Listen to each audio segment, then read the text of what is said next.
Hello और खुशामदीद एक और लेक्चर में जिसमें हम बात करेंगे कि वाइल लूप कैसे काम करता है। पिछली वीडियो के अंदर हमने फॉर लूप की बात की थी और इसमें हम वाइल की बात करेंगे और दोनों में फ़र्क देखेंगे कि क्या होता है। एक वाइल लूप कुछ इस तरीके से दिखता है। हम वाइल का कीवर्ड इस्तेमाल करते हैं, फिर हम स्मॉल ब्रैकेट्स के अंदर कोई ना कोई कंडीशन यहाँ पे लिखते हैं जिससे ट्रू या फॉल्स की वैल्यू इवेल्युएट होती है। उसके बाद हम कर्ली ब्रैकेट्स के अंदर कुछ ना कुछ कोड लिखते हैं और ये कोड तब तक एग्जीक्यूट होता रहेगा बार बार जब तक ये वाली कंडीशन ट्रू इवेल्युएट करके लाती है। अब जैसे माई वार की वैल्यू अगर 0 है या -1 है या -2 है, तो जब तक वो वैल्यू वैसी रहेगी ये कोड चलता रहेगा और जब ये कोड की एग्जीक्यूशन ख़त्म हो जाएगी तो उसके बाद ये कोड दोबारा रन होगा, यानी कि ये मल्टीपल टाइम्स रन होता रहता है। लेकिन हम अक्सर ये काम करते हैं कि हम अपने इसी कोड के अंदर जो वाइल के अंदर लिखा हुआ है, हम उस कोड के अंदर एक पॉइंट ऐसा आता है जिस पे हम इस कंडीशन को खुद से फॉल्स करवा लेते हैं, यानी कि हम माई वार की वैल्यू फॉर एग्जांपल 2 कर देंगे या 5 कर देंगे तो ऑटोमेटिकली फिर इसकी इवैल्यूएशन फॉल्स होगी और ये कोड रन नहीं होगा। तो वाइल इस तरीके से काम करता है।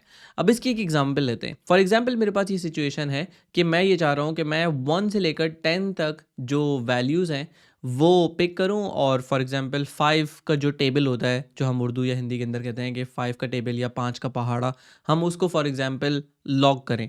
तो उसके लिए मैं क्या कर सकता हूँ, मैं कह सकता हूँ फॉर, और यहाँ पे मैं कह सकता हूँ let I equals to 0, I is less than और इक्वल टू और एक्चुअली लेस देन 9, और फिर हम यहाँ पे कह सकते हैं आई प्लस प्लस। ठीक है, आप ये काम कर सकते हो, लेकिन क्योंकि मुझे पता है कि मुझे 1 से 10 तक के मल्टीपल देने हैं तो मैं आई को 1 से स्टार्ट करके यहाँ पे 10 तक लेके जा सकता हूँ लेस देन इक्वल्स के साथ।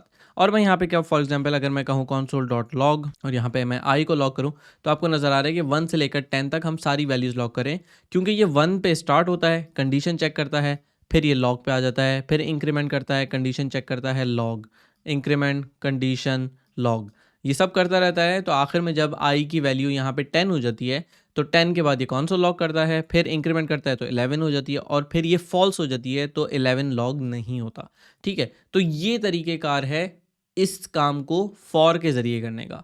यही काम अगर मुझे वाइल के ज़रिए करना हो तो मुझे कुछ इस तरीके से करना पड़ेगा कि मैं यहाँ पे लिखूँगा वाइल और मैं यहाँ पे लिखूँगा आई लेस देन इक्वल टू 10 और फिर मैं यहाँ पे कर सकता हूँ console डॉट लॉग और यहाँ पे मैं आई को लॉग कर सकता हूँ। अब प्रॉब्लम ये है कि पहली चीज़ तो ये कि ये आई डिफाइंड नहीं है। लेट से हम यहाँ पे आई कह देते हैं लेट आई इक्वल्स टू 1 जैसे हमने पहले किया था। प्रॉब्लम ये है कि ये इन्फिनिट लूप में चला जाएगा। क्यों? क्योंकि आई की वैल्यू क्या है 1।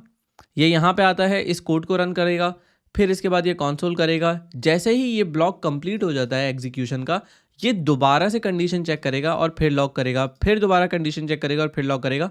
लेकिन प्रॉब्लम यहाँ पे ये है कि इस पूरे कोड के अंदर जब ये कंसोल लॉग हो जाएगा तो फिर ये इस कंडीशन में जाएगा और आई की वैल्यू 1 से कभी चेंज ही नहीं हो रही, कहीं पे भी चेंज नहीं होती।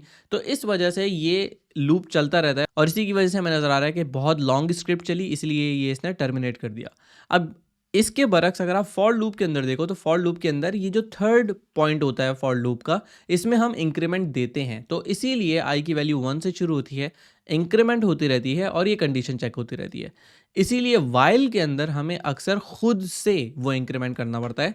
तो हम यहाँ पे जाएंगे और आई प्लस प्लस कर देंगे, तो अब ये भी 10 दफ़ा लॉक करके देगा। आप यहाँ पे देखोगे 1 2 और फिर इसके बाद यहाँ पे 3 4 5 6 7 8 9 10। ठीक है, तो यहाँ पे सारी वैल्यूज़ नज़र आ गई। अच्छा, इस पर मैं थोड़ा सा एक मैसेज भी ऐड कर देता हूँ। मैं यहाँ पे कहता हूँ फॉर एग्जांपल वैल्यू इज़ और इसके बाद हम कर देंगे प्लस और यहाँ पे आई दिखाते हैं।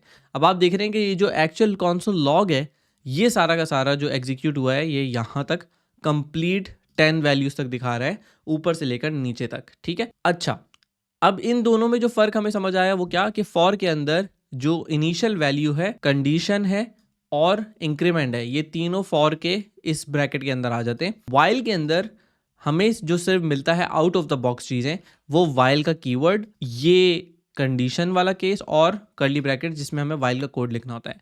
जो वेरिएबल डिक्लेयर करना है वो हमें खुद करना पड़ता है और साथ ही साथ जो इंक्रीमेंट करना है वो भी हमें खुद ही करना पड़ता है। सही है, तो आई होप यहाँ तक आपको जो आइडिया है वो समझ आ गया होगा। अब इसकी आप एक और एग्जांपल ले लें। इसकी एग्जांपल हम क्या करते हैं कि लेट से हमारे पास स्टूडेंट्स हैं और हम स्टूडेंट लेते हैं। स्टूडेंट्स यहाँ से हमने लिया फॉर एग्जांपल, एक स्टूडेंट है एहसन, एक और स्टूडेंट है मोहसिन और लेट से एक और स्टूडेंट है साद।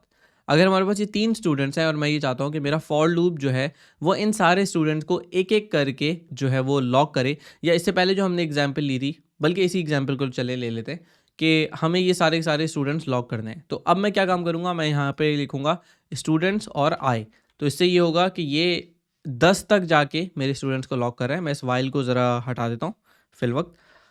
तो आपको नज़र आएगा कि इसने शुरू के 2 किए और उसके बाद ये आगे बहुत सारे अनडिफाइन आ गए, क्योंकि इस पूरे स्टूडेंट्स की अरे के अंदर एक तो ये 1 से शुरू हो रहा है, तो इसने 0 उठाया ही नहीं और ये 10 तक गया, तो इसको 0 होना चाहिए। और हम अब देख रहे हैं कि इसने पहले 0 किया, फिर 1 किया, फिर 2 किया, फिर बाकी जो बचे 10 तक वो इसने अनडिफाइन कर दिए। अच्छा, इसको लेस देन इक्वल्स टू के बजाय यहाँ पे होना चाहिए less than students dot length. अब ये क्या काम करेगा, स्टूडेंट्स की लेंथ 3 है, तो ये 0 से चलेगा और 0 1 2 तक चलेगा, क्योंकि हमने लेस देन बोला हुआ है। तो आप देख रहे हैं इसने एग्जैक्टली 3 एलिमेंट्स आउटपुट किए। अगर मैं यहाँ पे लेस देन इक्वल टू कर दूंगा तो एक और अनडिफाइंड आ जाएगा जो हमें नहीं चाहिए, तो हमने लेस देन किया हुआ है। चलें, ये काम फॉर के थ्रू हमने कर लिया। और फॉर के थ्रू जो इंपॉर्टेंट चीज़ यहाँ पे देखने वाली है वो ये है कि इंक्रीमेंट हम 1 का कर रहे हैं इस फॉर लूप के अंदर, जिससे होगा ये कि पहले ये 0 से स्टार्ट करेगा, फिर 1, फिर 2 और एक-एक करके बढ़ता रहेगा। यही काम अगर मुझे वाइल के थ्रू करना हो तो मैं क्या काम करूँगा, सबसे पहले तो मैं आई को 0 से स्टार्ट करूँगा, क्योंकि मुझे इंडेक्स 0 से स्टार्ट करना है। फिर मैं ये जो कंडीशन लिखी हुई है इसको एग्जैक्टली इसी कंडीशन पे लेकर आऊँगा, I less than student dot length, यानी कि ये काम हो जाएगा। और उसके बाद ये जो आई प्लस प्लस है ये ऐसा का ऐसा ही रहेगा। तो अगर मैं अब जाकर यहाँ पे लॉक करूँ तो आपको नज़र आएगा कि यहाँ पे इसने मुझे आउटपुट दे दिया value is 0, value is 1, value is 2, लेकिन ये यहाँ पे जो वैल्यू दे रहा है वो आई की दे रहा है। मुझे स्टूडेंट्स आई प्रिंट कराना है, तो मैं यहाँ पे स्टूडेंट्स आई इस्तेमाल कर लूँगा। और अब आप देखेंगे यहाँ पे आ गया वैल्यूज़ एसन, मोशन और साथ, तीनों चीज़ आ गई। ये जो 2 आ रहा है इसको इग्नोर कर दीजिएगा, ये जो मैं प्लेटफॉर्म यूज़ कर रहा हूँ ये उसमें से आ रहा है।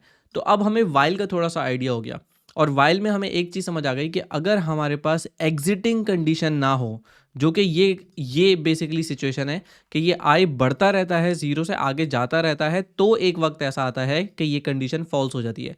अगर ये केस ना हो तो ये इन्फिनिट लूप में चला जाएगा, और जैसे आप ऊपर देख रहे हैं स्क्रिप्ट टर्मिनेट हो जाएगी। अगर आप ये ब्राउज़र में अगर आप ये चला रहे हैं तो ब्राउज़र हैंग हो जाता है, क्योंकि वो इन्फिनिट लूप में चला जाता है। ठीक है, तो हमें अब वाइल का आइडिया हो गया कि हम वाइल किस तरीके से इस्तेमाल करते हैं। तो I hope this was helpful. इस वीडियो को देखने का बहुत शुक्रिया। अगर आपने ये वीडियो आखिर तक देख लिया है तो इस पे कमेंट कीजिए कि मैं ये वीडियो आखिर तक देख चुका या देख चुकी। ये कोर्स बिल्कुल मुफ्त है, तो आपके कमेंट से इस वीडियो को आगे तक पहुंचने में बहुत ज़्यादा हेल्प होगी। तो इस वीडियो को यहीं पर ख़त्म करते हैं। आप यहाँ पे देख सकते हैं अगली वीडियो। तो मैं आपसे मिलता हूँ अगली वीडियो में।